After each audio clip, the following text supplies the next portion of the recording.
If you're a high school or a college player who's trying to play at the next level, I need you to understand something crucial. Failure is not your enemy. In fact, failure is your best ally in this game. The sooner that you embrace that, the faster that you're gonna grow as a player. Baseball is a game of failure. You'll hear even that the best players in the world fail 7 out of 10 times at the plate. That's because failure is built into the game. But what it separates average players from elite one is not avoiding failure. Every time that you strike out, miss a ground ball, or make an error is an opportunity. Failure gives you feedback. It tells you what you need to improve on. But too often players let failure get to them emotionally, and they miss the chance to use it as a resource to gather valuable information about their performance. Think of failure like a mirror. When you make a mistake on the field, that mistake is showing you where your weaknesses are, and that's what you want, right? You want to know exactly where you want to improve to get better. So instead of beating yourself up, start asking these questions. What did I strike out? Was it my timing?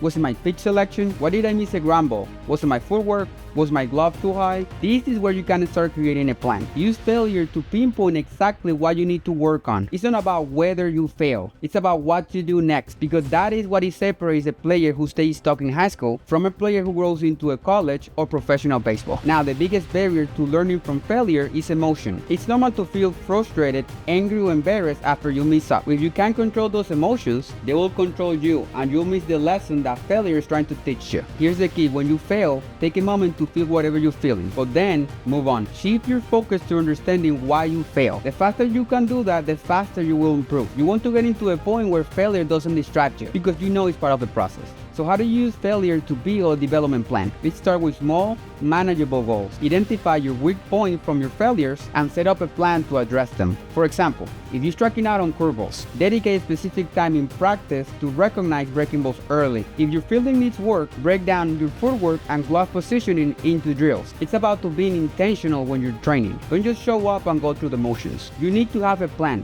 target your weaknesses, and track your progress. That's how you turn failure into fuel for your development. And remember, success doesn't happen overnight. It's in a slow build made up of tiny improvements over time. If you constantly use failure to guide your development, you'll be ahead of most of the players who are just trying to avoid it. So next time that you fail on the field, I want you to think of it as a stepping stone, not a setback.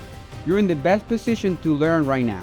High school and college are the best time to fail, gather information, and adjust. Because here's the truth: the more that you fail now and learn from it, the better prepared that you'll be for the challenges that come at the next level. So embrace failure, control your emotions, and structure your plan for growth. This is how you become the best version of yourself as a baseball player. Failure isn't the end of the story. It's just the beginning of your success. If you're ready to start learning from your failures and taking your game to the next level, click the link on the description of this video to book a free consultation with me and see if you're a good fit for my program. And remember, I made the errors, you make the plays.